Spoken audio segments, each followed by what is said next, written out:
J'ai toujours pensé que les grandes révélations arriveraient avec des drames retentissants ou des disputes explosives, mais dans ma vie, tout a commencé par quelque chose de banal, un minuscule morceau de papier d'aluminium sur le tapis de la salle de bain.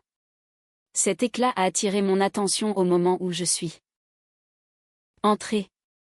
J'avais laissé les lumières éteintes. Seul un fin rayon de soleil matinal se répandait sur le sol. Je me souviens m'être arrêtée, craignant de marcher sur quelque chose de pointu. Céline, ma femme, ne m'avait rien dit à propos d'un objet tombé, mais ce ne serait pas la première fois qu'un petit objet se retrouvait au mauvais endroit. Quand je me suis agenouillée, j'ai réalisé que le reflet provenait d'un opercule rond en aluminium de la taille de l'ongle de mon petit doigt. Cela m'était familier. C'était le type de pellicule qui reste quand on sort un cachet de son emballage. Un côté était vierge, mais l'autre portait l'inscription mardi. Ce détail m'a fait m'arrêter. Aujourd'hui, on était mercredi, ce qui signifiait que cet aluminium aurait dû couvrir la pilule du mardi. À 35 ans, je n'avais aucune prescription médicale. J'étais en parfaite santé et je ne prenais rien d'autre qu'un Doliprane de temps en temps. Céline, pour autant que je le sache, ne prenait pas non plus de médicaments. Nous avions tous les deux passé des bilans de santé récents et on nous avait dit que nous étions en excellente forme. Alors, pourquoi y avait-il un petit cercle d'aluminium étiqueté mardi sur le sol de notre salle de bain? J'ai essayé de le considérer comme un simple déchet égaré. Peut-être avions-nous fait tomber quelque chose sans nous en rendre compte. Cependant, une petite boule d'angoisse s'est nouée dans mon estomac. Les seules pilules quotidiennes que nous avions l'habitude d'avoir à la maison étaient les pilules contraceptives de Céline. Mais c'était il y a quelques années, avant que je ne subisse ma vasectomie. Cette intervention avait été décidée une fois que nous avions choisi de ne plus avoir d'enfants.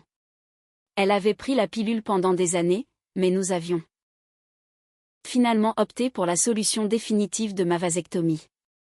Après cela, elle était censée avoir complètement arrêté la contraception, mais je tenais maintenant l'opercule du mardi d'une plaquette de pilules quotidiennes. Un frisson m'a parcouru. Si elle prenait encore la pilule, cela ne pouvait signifier qu'une chose, elle avait peur de tomber enceinte. Et si elle craignait une grossesse, cela signifiait que ma vasectomie n'avait pas suffi, ou bien qu'elle couchait avec quelqu'un d'autre. Autrefois, je lui aurais peut-être posé la question directement, mais un instinct m'a poussé à enquêter avant de la confronter. J'ai toujours été méthodique, surtout après toutes ces nuits passées à perfectionner des plans dans mon bureau d'études en ingénierie. J'avais besoin de plus de preuves avant de décider si j'exagérais ou si j'avais de réelles raisons d'avoir des soupçons. J'ai nettoyé, remis l'aluminium exactement là où je l'avais trouvé et me suis assuré de laisser la salle de bain dans l'état exact où elle était. Ensuite, j'ai conduit jusqu'au travail, l'esprit bouillonnant de questions auxquelles je ne pouvais pas répondre. Au bureau, au lieu de me plonger dans les nouveaux contrats, j'ai commencé à chercher sur Internet des kits de tests ADN expédiés depuis l'étranger et du matériel de surveillance discret. Mes pensées étaient devenues sombres en l'espace d'une heure, mais je savais que j'avais besoin d'y voir clair. Si Céline me trompait, je voulais savoir avec qui, depuis combien de temps, et si nos enfants, Hugo et Chloé, étaient vraiment les miens. Nous avions 2 enfants, Hugo qui avait 5 ans et Chloé 3 ans. J'avais toujours cru qu'ils étaient ma propre chair et mon propre sang. Pourtant, ce doute me rongeait. Si elle avait menti au sujet des Pilule, elle aurait pu mentir sur tout le reste. J'ai commandé une série d'articles, des dictaphones discrets, des caméras miniatures pouvant être dissimulées dans la maison, un logiciel de clonage de téléphone et des kits de test ADN. Je me sentais malade de faire ça, mais je m'étais convaincue que c'était nécessaire. Je voulais des faits irréfutables avant de faire quoi que ce soit qui pourrait détruire notre famille. Ces quelques jours à attendre là. Livraison m'ont paru interminables. Pendant ce temps, j'ai gardé un œil attentif sur Céline pour repérer tout comportement suspect. Elle semblait tout à fait normale. Il n'y avait eu aucun changement majeur dans sa routine, pas de soirée imprévue. Notre vie intime était la même que d'habitude, 1 ou 2 fois par semaine, souvent avant le réveil des enfants. Elle ne se précipitait pas sous la douche pour se débarrasser d'odeurs inconnues, et ne portait pas de parfum ou de vêtements différents. Si elle me trompait, elle faisait un travail incroyablement minutieux pour brouiller les pistes. Quand le vendredi est arrivé, j'ai reçu un appel au travail m'informant que mes colis avaient été livrés. Je les avais fait envoyer au bureau pour que Céline ne pose pas de questions embarrassantes. Cet après-midi-là, j'ai prétexté un emploi du temps allégé et je suis rentrée tôt à la maison. La fille au père, qui nous aidait avec les petits pendant que Céline et moi travaillions, était en train de donner à manger aux enfants. Pendant qu'elle était occupée, je suis montée à l'étage et j'ai installé des caméras dans la salle de bain, le salon et la chambre, les pièces principales où je soupçonnais que des preuves pourraient apparaître. La salle de bain était cruciale pour vérifier si Céline prenait vraiment la pilule. Dès que les enfants ont été couchés, j'ai utilisé un écouvillon sur la joue d'eux. Chacun d'eux pour les kits ADN, en faisant tout mon possible pour qu'ils ne voient pas ce que je faisais ni n'en comprennent la signification. Ils ont simplement pensé que papa jouait à examiner leurs joues avec un drôle de coton-tige. J'ai également prélevé un échantillon sur moi-même. J'ai ensuite envoyé les échantillons par la poste, qui devaient être traités rapidement, avec des résultats promis dans les 48 heures suivant leur réception par le laboratoire. Ce soir-là, Céline est rentrée à l'heure habituelle. Nous avons discuté de choses banales, de son travail, des programmes télévisés pour les enfants.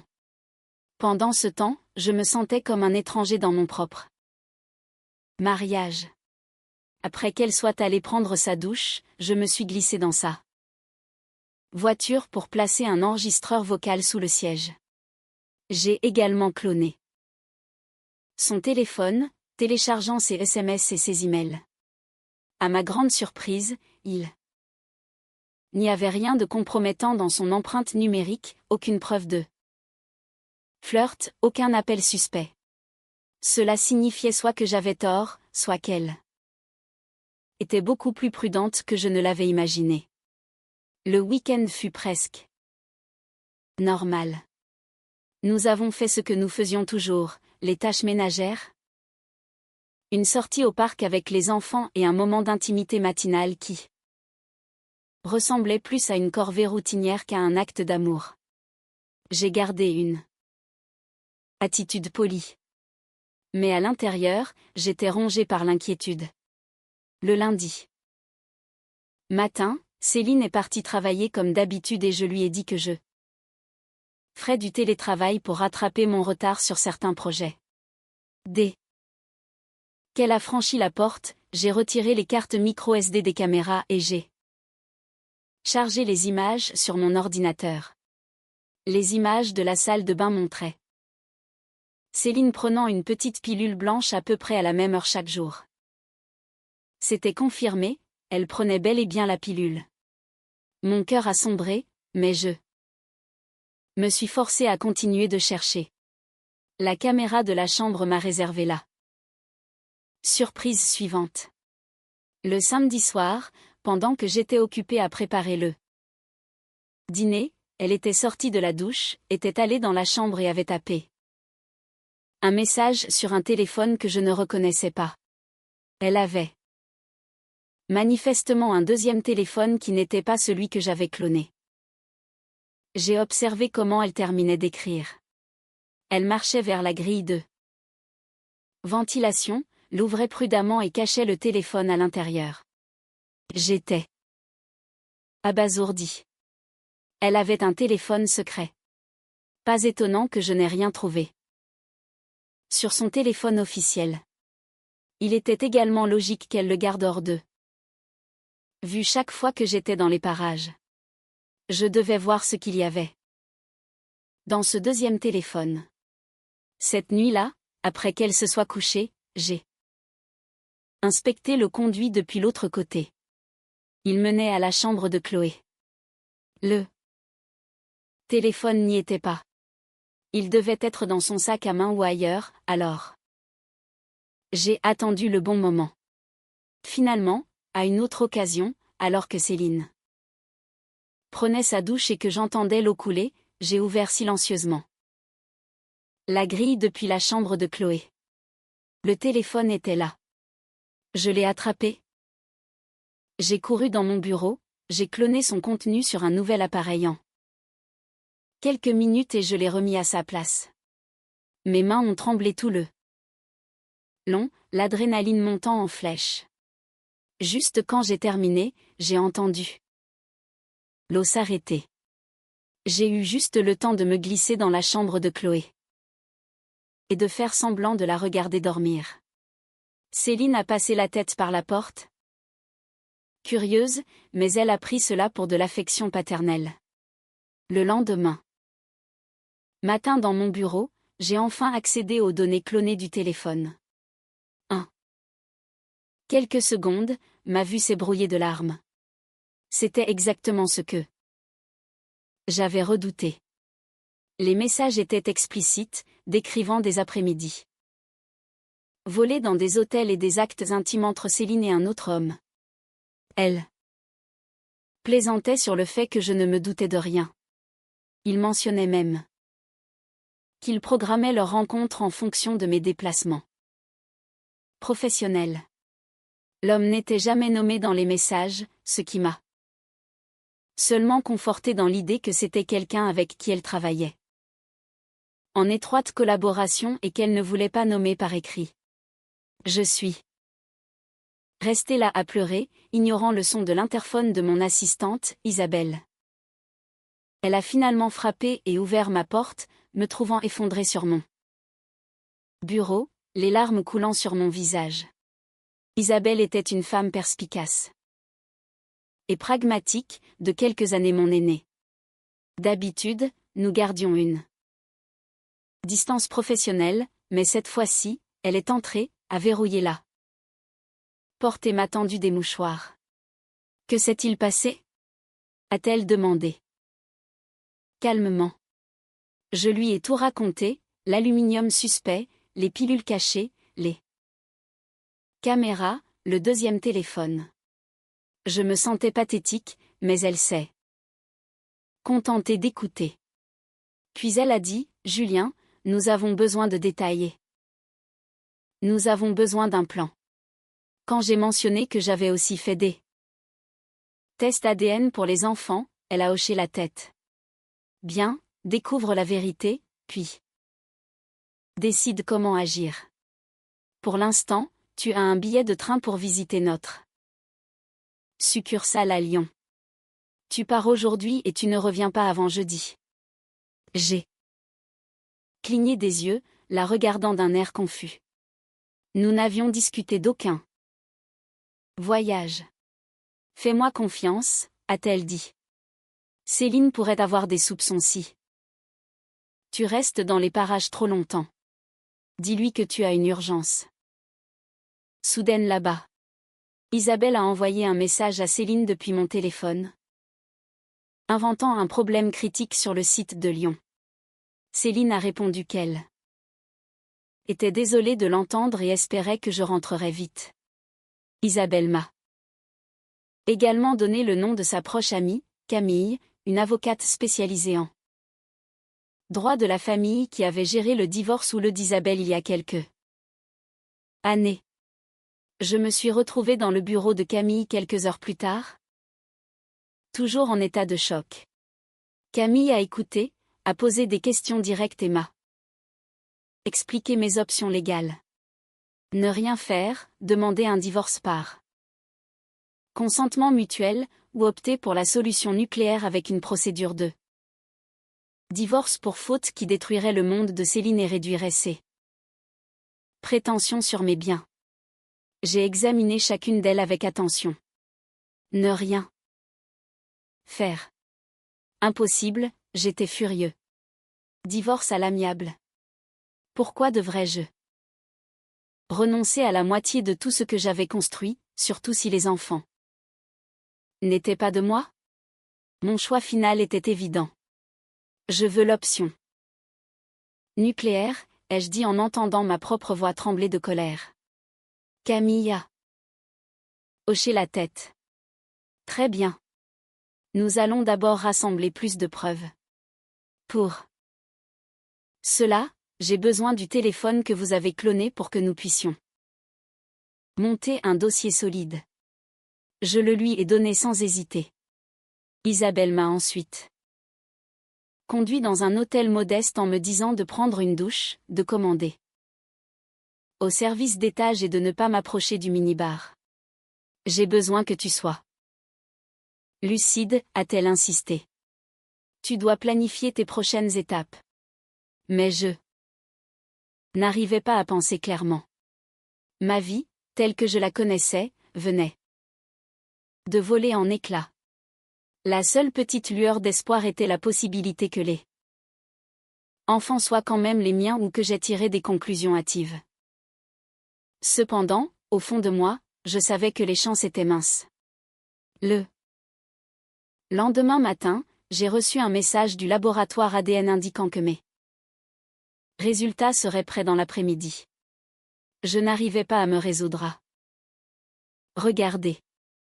Isabelle, sentant mon hésitation, a pris mon téléphone, a chargé la page des résultats et a froncé les sourcils. Ils ne sont pas encore prêts? A-t-elle dit doucement en me rendant l'appareil. Nous vérifierons à nouveau dans quelques heures. En attendant, je devais assurer mon avenir financier. Isabelle m'a rappelé qu'il y avait plus de 100 employés qui dépendaient de ma direction dans notre bureau d'études. Si Céline me laissait sur la paille, l'entreprise pourrait s'effondrer et toutes ses familles en souffriraient. Cela a raidi ma colonne vertébrale. Je me suis forcé à penser comme l'ingénieur que je suis, élaborant des stratégies pour chaque étape. Nous avons rendu visite à mon avocat d'affaires de longue date, maître Antoine Dupont. Il m'a rappelé que nous avions un contrat de mariage en séparation de biens. Il était exigé que chaque associé de notre cabinet en signe un avant le mariage pour protéger l'entreprise d'éventuels litiges conjugaux. Ce contrat protégeait l'entreprise des réclamations conjugales, ce qui signifiait que Céline ne pouvait s'attaquer qu'à mon salaire personnel, à des biens comme la maison et mon plan d'épargne. Retraite. Voici mon conseil, a dit Antoine. Rachetez les parts de votre associé. Laurent, qui a laissé entendre qu'il voulait vendre, avec un maximum de vos liquidités personnelles, même si cela implique de contracter un prêt. Cela permet de garder votre argent derrière un pare-feu qu'elle ne peut pas franchir. Cela semblait intimidant, mais c'était mieux que de la laisser partir avec la moitié de ma vie. J'ai appelé Laurent. Au début, il a simplement demandé pourquoi et je lui ai dit la vérité en une phrase plate. Céline m'a trompé. Possiblement depuis le premier jour, a-t-il dit, se montrant désolé et acceptant de vendre la majorité de ses actions, n'en conservant que 5% pour lui en tant qu'ingénieur consultant. Nous avons rédigé les papiers. Au déjeuner, Isabelle et moi avons de nouveau vérifié les résultats ADN. Cette fois, ils étaient publiés. Elle les a lus en premier avec une expression de tristesse sur le visage. Je suis désolée, Julien. Mes mains tremblaient quand j'ai pris le téléphone. Les 2 enfants avaient été engendrés par le même homme, mais cet homme n'était pas moi. Mon petit garçon et ma petite fille, ceux dont j'avais chéri les premiers. Pas et les premiers mots, n'étaient pas du tout à moi. J'ai ressenti une rage plus brûlante que tout ce que j'avais jamais éprouvé. La voix d'Isabelle a percé mon brouillard. Reste concentré ou tu vas tout perdre. Elle m'a guidé hors du restaurant et nous sommes retournés au bureau de Camille. Quand nous sommes arrivés, Camille avait sa propre mise à jour. Nous avons un rapport préliminaire du détective privé. Céline a reçu un homme chez vous la nuit dernière. Nous n'avons pas pu voir à l'intérieur, mais nous avons des images de lui en train d'entrer. Il a utilisé sa propre clé. Mon estomac s'est retourné. Plus tard, en vérifiant la caméra du salon, je l'ai vu entrer. Accueilli par notre fils. Non.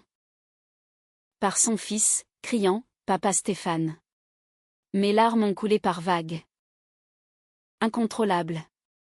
Cela m'a dit tout ce que j'avais besoin de savoir sur l'identité du père. Stéphane Lemaire, le patron de longue date de Céline. J'ai réalisé que cela aurait pu durer pendant toute la durée de notre mariage, ou presque. Camille a pris les images et vérifié le nom de Stéphane. C'était un cadre supérieur dans l'entreprise de Céline, soumis à une charte éthique très stricte, interdisant les relations intimes avec des subordonnés.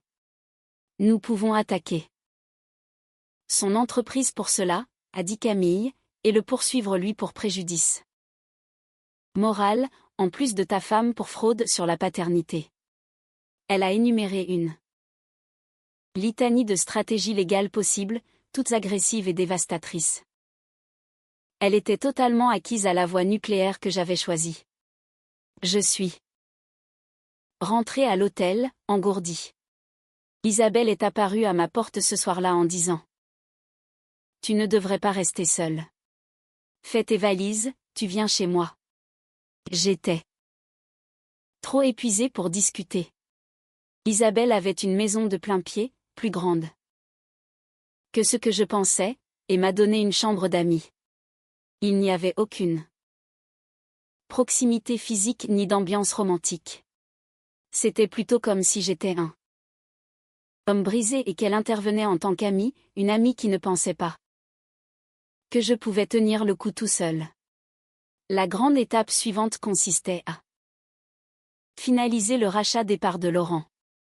Nous avons dû injecter mon argent dans l'entreprise, me faisant paraître presque sans le sou une fois que tout serait acté.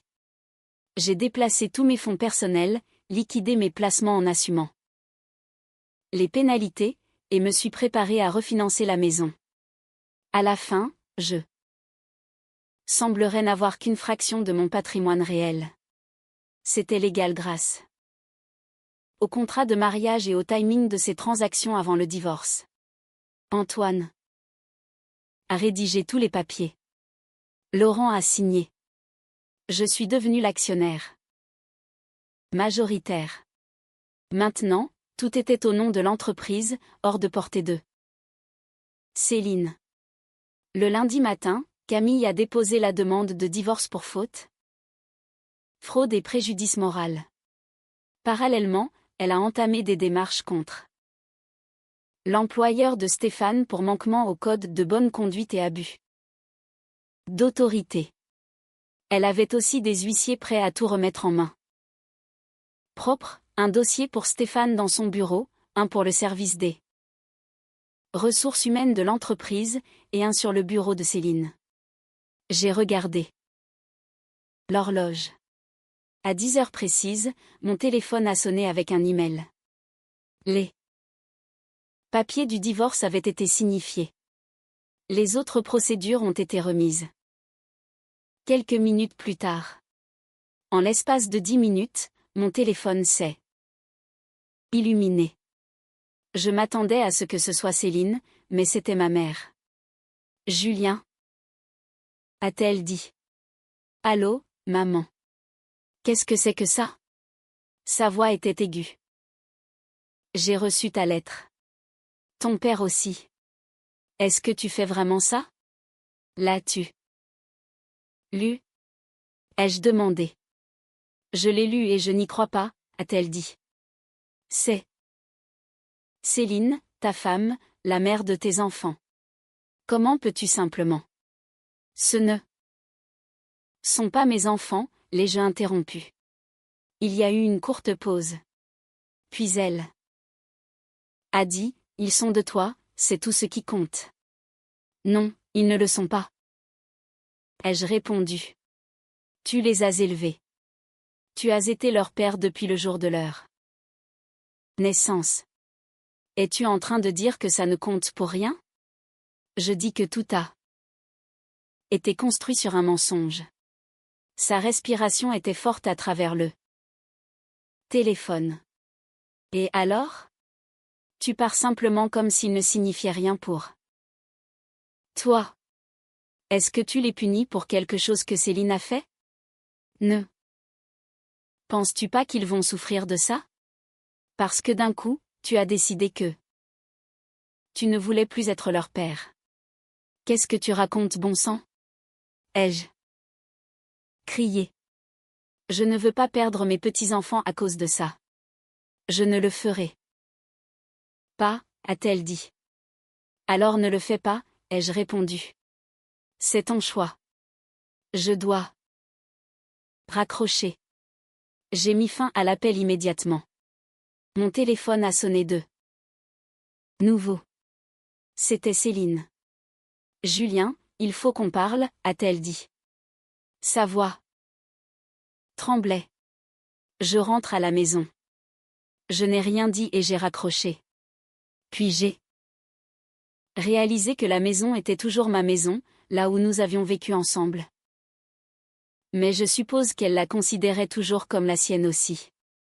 Isabelle m'a fait un câlin rapide et est sortie, me laissant affronter Céline seule. J'ai attendu dans mon bureau à la maison, lisant message après message de membres de la famille qui avaient reçu les explications. Mon père était indigné, ma sœur furieuse. Céline est arrivée environ 20 minutes plus tard. Elle a fait irruption dans le bureau et a fermé la porte. Elle n'avait jamais eu l'air aussi débraillée. Julien, a-t-elle commencé. Ça ne m'intéresse pas, les jeux coupés. Mais ça ne m'intéresse pas, ai-je répété. Je ne veux rien entendre de toi. Tu m'as menti pendant 9 ans. Aucun des enfants n'est de moi. Pourtant, tu m'as convaincu de faire une vasectomie pendant que tu prenais encore la pilule. Juste pour pouvoir continuer ta liaison avec papa Stéphane. Ses yeux se sont écarquillés sous le choc. Alors non, Céline, continue. Je me fiche de ce que tu as à dire. Les coordonnées de mon avocate sont dans le dossier que tu as reçu. Si tu as quelque chose d'important à discuter, tu peux parler avec elle. Et pour les enfants? A-t-elle demandé. Quels enfants? Ai-je répondu. Je n'ai pas d'enfants. Et si ça ne tenait qu'à toi, je n'en aurais jamais eu. Je te demanderais bien pourquoi tu m'as fait ça, mais je n'ai vraiment pas envie d'entendre un autre mensonge. Je n'ai aucun intérêt pour tes excuses ou tes justifications. Je veux juste que tout ce gâchis se termine pour que je puisse ramasser les morceaux de ma vie et avancer. J'ai appelé la nounou dans la pièce. Je savais qu'elle pouvait m'entendre, car la porte de mon bureau était ouverte. Et elle était juste dans la pièce d'à côté. Tu es renvoyé, lui ai-je dit. Avec effet immédiat. Fais tes affaires et fiche le camp. Quoi, a-t-elle demandé. Pourquoi? Parce que tu la couvrais, ai-je dit en désignant Céline. Tu savais qu'elle couchait avec son patron. Je ne sais pas si tu savais que les enfants étaient de lui plutôt que de moi, mais tu savais pertinemment ce qui se passait. J'ai des preuves vidéo de toi discutant avec Stéphane à propos des enfants. Dehors. Julien, est intervenue Céline. Tu ne peux pas la renvoyer. C'est moi qui paie son salaire. La nounou a lancé un regard de gratitude à Céline. Eh bien, ai-je dit, j'ai déjà informé l'agence que tu étais impliquée dans une liaison et que je n'engagerai pas de poursuite s'ils te rayaient de leur liste. Donc si Céline veut te garder personnellement, elle devra non seulement te payer, mais elle devra aussi s'occuper de toutes tes charges patronales, de l'URSSAF, de tes congés, de ta retraite, de tes arrêts maladie et de ton assurance.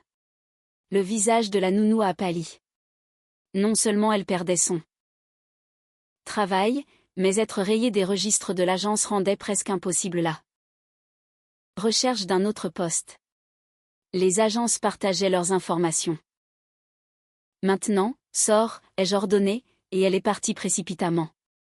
Tu étais obligée de faire ça, a dit Céline. Elle ne méritait pas. Tu recommences à parler, l'ai-je coupé. Je t'ai dit que je ne voulais pas l'entendre. Ce que je veux, par contre, c'est que tu fasses tes valises, que tu prennes tes enfants. Et que tu sortes de ma maison. C'est ma maison aussi, a-t-elle protesté. Pas. D'après les papiers, ai-je dit. Elle est à mon seul nom jusqu'à ce que les tribunaux en décident autrement. Dehors. Elle a tressailli à mon cri. Hugo est entré. Maman, a-t-il dit. Chloé est tombée. Céline, l'air choqué et au bord des larmes, s'est levée et est allée s'occuper de sa fille. J'ai fermé la porte de mon bureau et suis restée à l'intérieur pendant qu'elle rassemblait ses affaires. Quelques minutes plus tard, elle est revenue avec Chloé dans les bras. Tu ne vas pas dire au revoir à. Ne le dis même pas, l'ai-je coupé. Elle n'est pas ma fille et il n'est pas mon fils. Emmène-les chez papa Stéphane et laisse-le s'occuper de ses propres enfants. Ils n'ont rien à voir avec moi, je m'en lave les mains. Dès qu'elle est partie, je me suis complètement effondrée. Un instant. Plus tard, Isabelle s'est glissée dans la maison, ayant attendu à proximité au cas où je perdrais le contrôle. Elle m'a tenue pendant que je pleurais, sa présence étrangement apaisante. Nous avons entendu la voiture s'éloigner.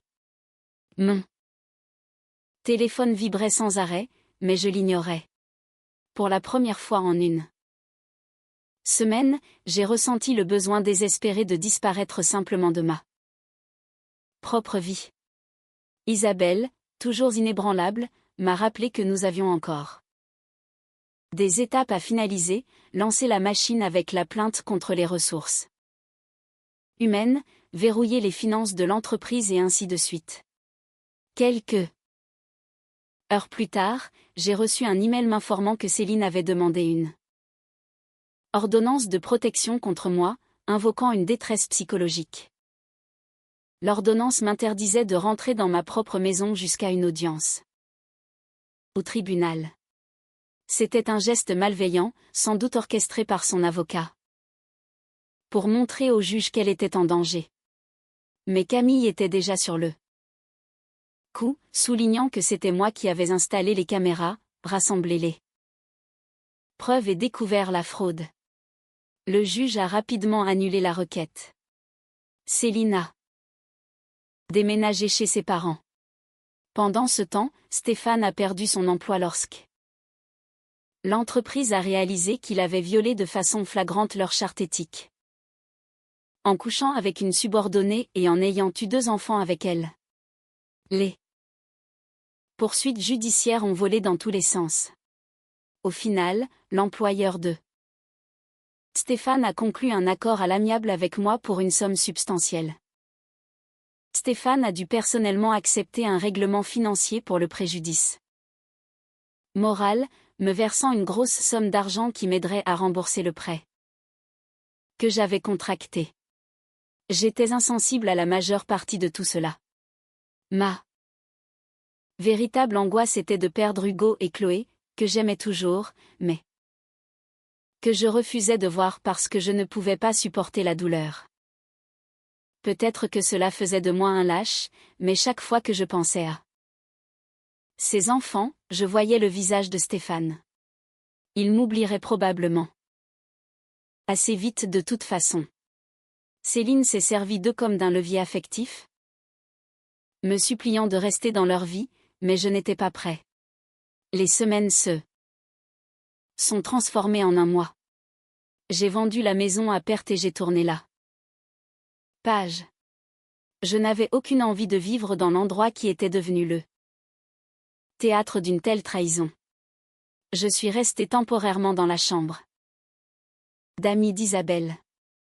Nous étions polis l'un envers l'autre, mais il y avait une nouvelle tension dans l'air. Elle était toujours très professionnelle au bureau. Mais en dehors du travail, elle semblait constamment veiller sur moi. Le jour où le divorce a été prononcé, j'étais à mon bureau. J'ai reçu l'enveloppe officielle, je l'ai ouverte et j'ai trouvé le jugement définitif. J'étais libérée de Céline, légalement séparée de ce mariage. J'ai ressenti un mélange de soulagement et de tristesse. Mon téléphone a sonné. J'ai décroché. Julien, a dit Isabelle. Stéphane Lemaire est mort. Sa femme l'a surpris à nouveau avec Céline. Et lui a tiré dessus. J'ai regardé le téléphone, surpris.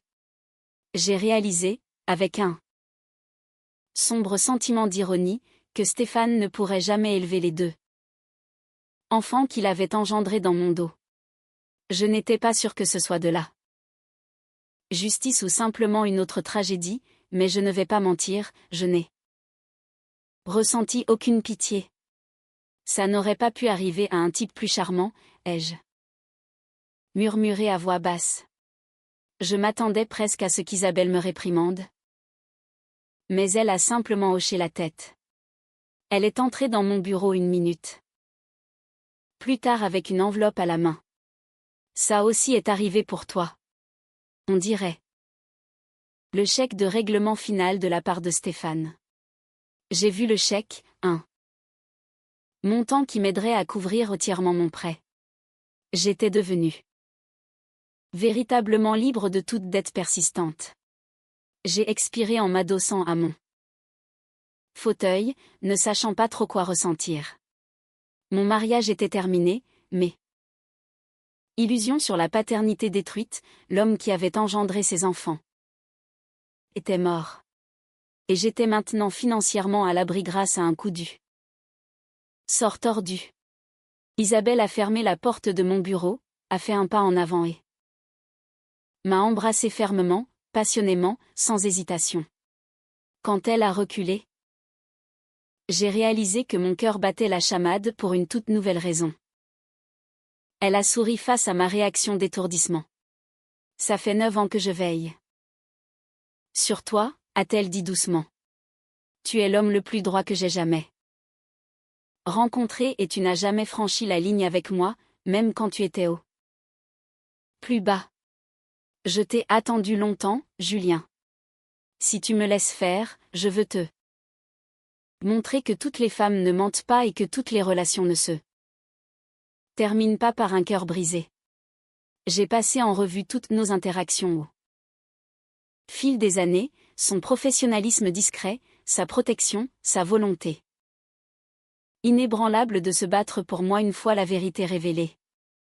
J'avais peut-être été aveugle, trop occupée par mon mariage pour voir quelqu'un qui se souciait vraiment de moi. Je me suis aussi souvenu du docteur Martin m'expliquant que les réversions de vasectomie avaient un taux de réussite élevé, et j'ai ressenti une pointe d'espoir. La paternité n'était pas exclue pour moi pour toujours. J'ai souri à Isabelle, tremblant encore de son baiser. J'ai posé une question simple. Et elle est sortie avec un ton si brut que ça m'a presque fait rire. Combien d'enfants penses-tu que nous devrions avoir? Elle a souri de toutes ses dents. Au moins 2, a-t-elle dit, les yeux chaleureux. Mais voyons d'abord où cela nous mène.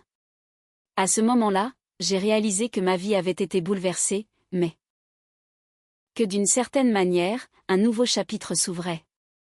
Mon avenir était incertain, mais pour la première fois depuis des mois, je ne me sentais plus pris au piège. J'avais obtenu ma conclusion légale, émotionnelle et personnelle.